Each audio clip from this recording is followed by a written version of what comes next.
السلام علیکم ورحمۃ اللہ وبرکاتہ۔ آج آپ کو سیرت النبی صلی اللہ علیہ وآلہ وسلم میں سے ایک واقعہ سناتا ہوں۔ یہ سیرت حلبیہ جو ام السیر ہے،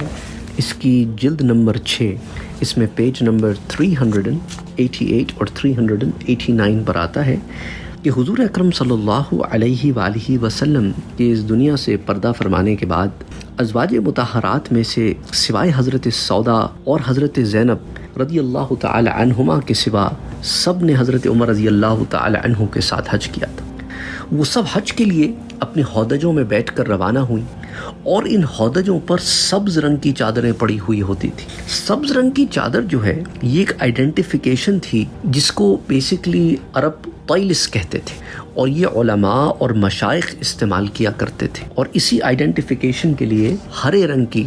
گرین کلر کی چادروں کا اہتمام کیا گیا۔ اور ہودج جو ہے پرانے زمانے میں اونٹوں وغیرہ پر بیٹھنے کے لیے جو آپ سمجھ لیں کہ پالکی یا ایک اوپر ایک استعمال کی جاتی ہے نا، اسی طرح جو ہے کیری کرنے کے لیے اگر استعمال کیے جاتے ہیں، ہینڈ کیریئرز ہوتے ہیں، ٹھیک ہے، تو انہیں جو ہے اس میں ہی اس زمانے میں ٹریولنگ ہوا کرتی تھی۔ تو بہرحال کہنے کا مقصد یہ ہے کہ جب وہ ٹریول کرتے تھے تو ان کے لیے خاص اہتمام ہوتا تھا، اور یہیں پر اکتفا نہیں ہے، ان تمام ہودجوں کے آگے آگے سیدنا عثمان غنی رضی اللہ تعالی عنہ چل رہے ہوتے تھے، اور اگر کوئی شخص ان ہودجوں کے قریب سے بھی گزرنا چاہتا تو فوراً اسے روک دیتے اور کہتے دیکھ کے بچ کے، یعنی کہ نہایت عزت احترام جو ہے اس کے ساتھ یہاں آؤ، کیونکہ یہ ازواج مطہرات امہات المومنین رضی اللہ تعالی عنہما ان کے یہ ہودج ہیں، تو اس لیے اس طرح آپ انہیں وہاں پر قریب آنے سے روکتے کہ یہاں ازواج مطہرات کی سواریاں جا رہی، اس لیے ان کے قریب نہ ہو۔ ساتھ ہی ساتھ یہ بھی پتہ چلتا ہے کہ ہودجوں کے آگے آگے تو سیدنا عثمان غنی رضی اللہ تعالی عنہ ہوتے تھے، اور پیچھے پیچھے حضرت عبد الرحمن ابن عوف رضی اللہ تعالی عنہ ہوتے تھے، اور وہ بھی یہی کرتے تھے کہ پیچھے کی طرف سے اگر کوئی قریب آنے لگتا تو وہ اسے وہی معاملہ کرتے جو حضرت عثمان رضی اللہ تعالی عنہ آگے سے فرماتے کہ ہٹو یہاں سے، ہٹو، بچوں کی آوازیں لگاتے تاکہ لوگ کوئی آئیڈینٹیفائی ہو جائے کہ یہ کون ہے۔ اور ازواج مطہرات کی یہ ہودج جو ہے یہ عام مجمع سے بہت دور اور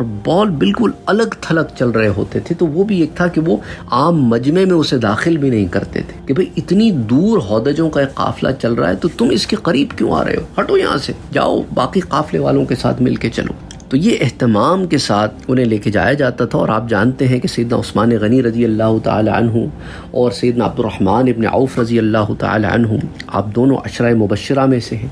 سابقون الاولون من المہاجرین میں سے ہیں، وہ جو مکی دور میں اوائل دور میں ایمان لانے والوں میں سے ہیں۔ تو حضرت عثمان غنی رضی اللہ تعالی عنہ کی خلافت کا جب زمانہ آیا تو حضرت سودا اور حضرت زینب کے سوا باقی ازواج نے پھر حج کیا۔ تو اس سے آپ اندازہ کریں کہ ازواج مطہرات جو ہیں وہ حج پر تشریف لے جایا کرتی تھیں، یہ دو ازواج نہیں لے کے جایا کرتی تھیں۔ اس کی وجہ بھی ہے کہ قرآن کریم کی وہ جو آیت تھی کہ جس میں کہا کہ تم اپنے گھروں میں بیٹھی رہو، تو انہوں نے اس کو انہی معنوں میں لیا کہ بھئی جب حضور صلی اللہ علیہ وسلم کے ساتھ حج ہم نے کر لیا تو بس ہم نے حج کر لیا، فرض پورا ہو گیا، اب ہمیں حکم یہی ہے کہ ہم اپنے گھروں سے نہ نکلیں۔ لیکن وہ کہتے ہیں نا فہم کا اختلاف ہوتا ہے نا، بعض قرآنی آیات میں یہ ہوتا ہے نا، بعض اصحاب کے ہاں اس کی ایک فہم ہوتی ہے اور بعض اصحاب کے ہاں اس کی دوسری فہم ہوتی ہے۔ تو باقی ازواج مطہرات کے ہاں اس کی فہم یہ تھی کہ بھئی غیر ضروری نہ نکلو، حج کے لیے تو ہم نکل سکتے ہیں، تو اللہ کی عبادت کے لیے نکل رہے ہیں۔ تو اینی کہنے کا مقصد یہ ہے کہ سیرت النبی صلی اللہ علیہ وآلہ وسلم کے باب میں یہ بھی ہمیں پتہ چلتا ہے کہ ازواج مطہرات کو کیا زبردست پروٹوکول دیا جاتا تھا، اور کیسے جلیل القدر اصحاب رسول صلی اللہ علیہ وآلہ وسلم ازواج مطہرات کے ہودجوں کے آس پاس ہوتے تھے۔ اور سیدنا عثمان غنی رضی اللہ تعالی عنہ تو حضور صلی اللہ علیہ وآلہ وسلم کے داماد بھی ہیں، اور ساتھ ساتھ حضور صلی اللہ علیہ وآلہ وسلم کی پھوپھی ذات بہن کے بیٹے بھی ہیں۔ اس پر بڑی تفصیل سے میں آپ کو سیرت عثمان رضی اللہ تعالی عنہ میں بتا چکا ہوں، بڑی تفصیل کے ساتھ۔ تو بہرحال امید کرتا ہوں کہ آپ کے علم میں اضافہ ہوا ہوگا۔ السلام علیکم ورحمۃ اللہ وبرکاتہ۔ Don't forget to like, share, comment and subscribe to Sayyid Saad Qadri.